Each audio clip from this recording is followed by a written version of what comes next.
separate food slicers. This is something that I've been seeing a lot. I do want to blame the Amazon hauls. I do like Amazon hauls as well, especially when it's certain items that can save you money. But when it comes to the separate food slicers, I mean, unless you're afraid of knives, I get it. Trust me, I have been in the emergency room once with cutting my knuckle.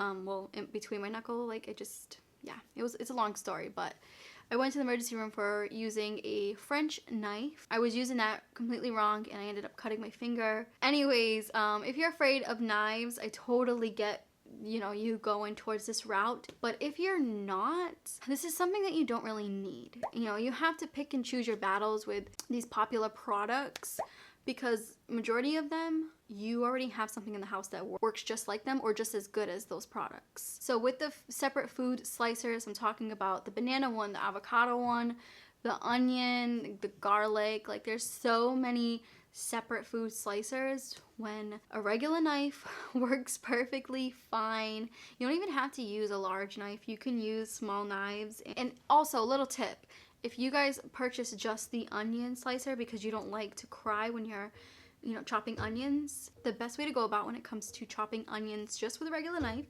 is to soak them in cold water or just rinse them in cold water. You will not cry.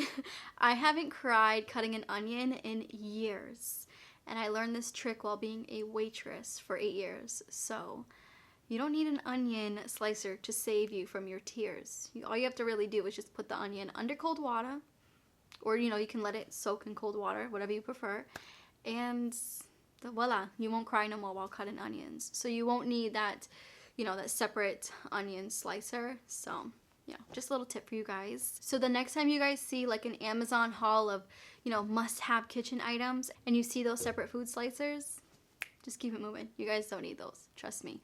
A plain old knife works just as fine, and it's cheaper and takes up less space. Shaving cream. I used to use it when I was a teenager. We used to get it for Christmas in our stockings. I'm like 13, 14, and it would make me, well, make my legs have like strawberry legs, and it's just not very friendly with sensitive skin. I found that what works the best is almond oil and also just regular conditioner or shampoo. That works the best for when you're shaving your legs and stuff.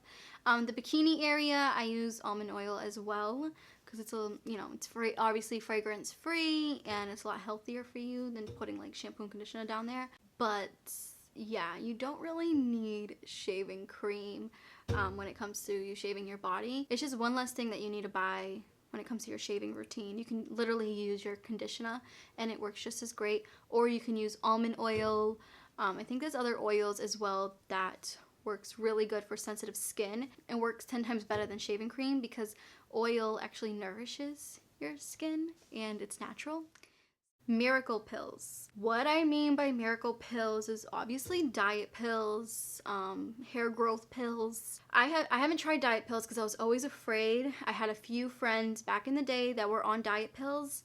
They got really skinny, and the minute they stopped taking it, they gained so much water weight and they were so unhappy. Their hormones were unbalanced as well, and it just did more harm than good for them, and they always regretted it. But the miracle pill that I was taking back then was biotin, and even though my hair was getting longer, I had this bad reaction where I was breaking out everywhere. I was breaking out in places where I never thought I could break out. One of the main side effects to biotin is an excessive amount of acne. You guys, don't believe the hype with these damn miracle pills, and it's best to just talk to your doctor. Trust me, you're gonna save yourself money, you're gonna save yourself some stress. Like, just talk to your doctor, get some blood work done.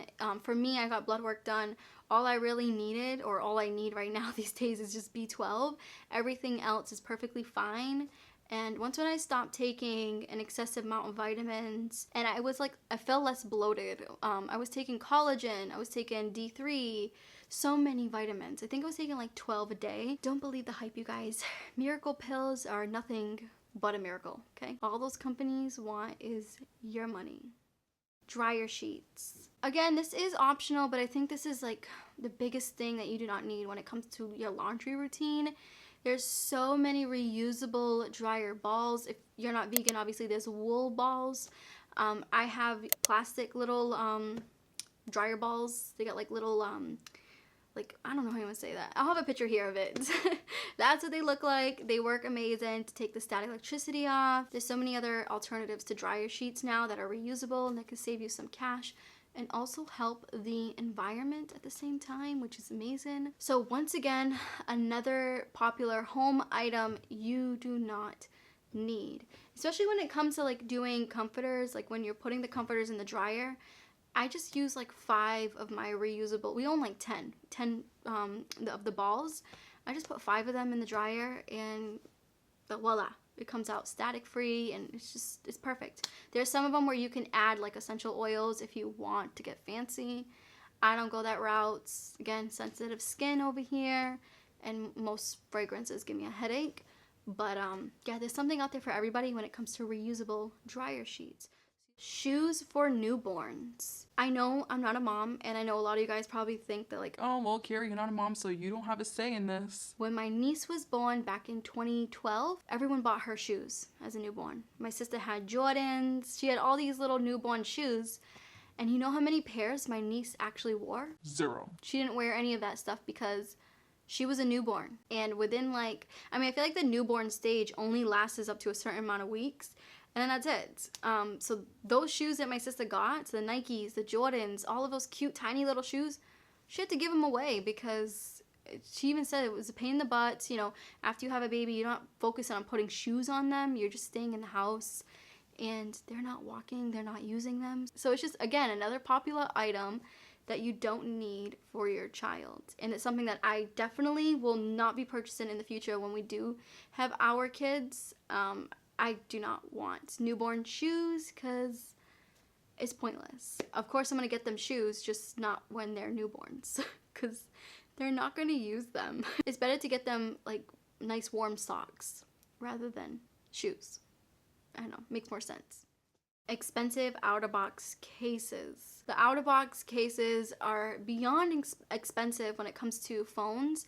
And I found, well, I always wanted an out-of-box case. Let me put that out there. I always wanted one because the people I was hanging out with had them and they, you know, they would rave about them. But I didn't want to drop 80 to 90 bucks on a case.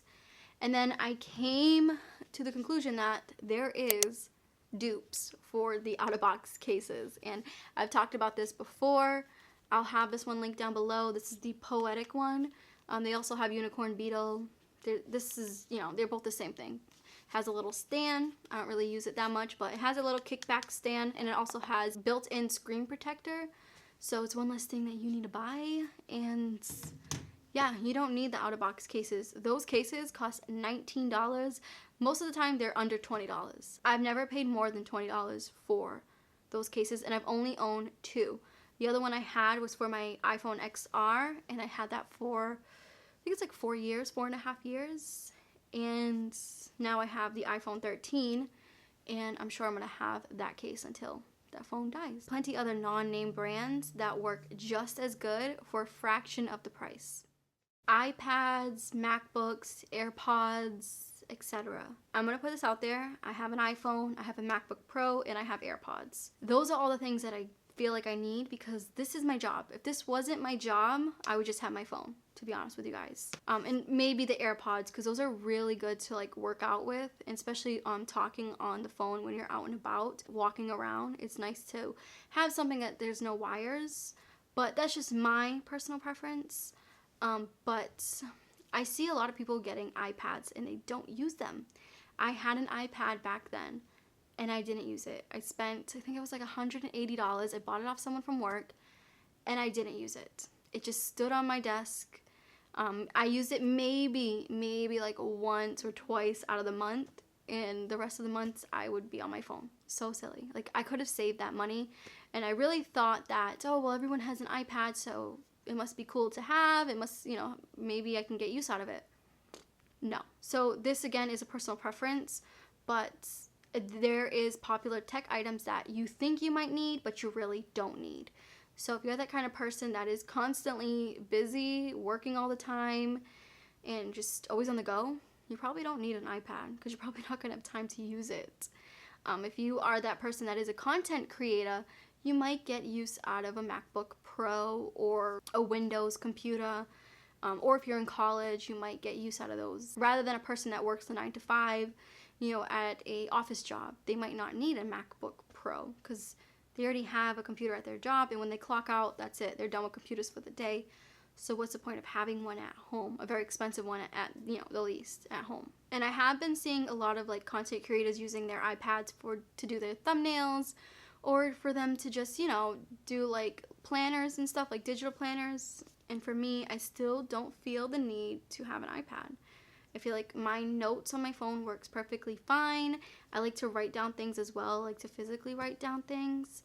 And I have a paper calendar. So again, personal preference, but there is a lot of popular electronic devices that you don't really need. You kind of just have to, okay, why do I need this? Do I need it for this, this, and this? Or can I just deal with what I have, like my phone? That's when you're gonna get the most bang for your buck. Anyways, you guys, I hope you enjoyed this video. Let me know down below if you want me to do a part 2, because there is quite a few other popular products I see on the market that you don't really need, especially with everyone doing those Amazon hauls or must-have Amazon hauls. I see quite a few products that you don't need to spend your hard-earned money on. Anyways, on that note, I will catch you guys in the next video.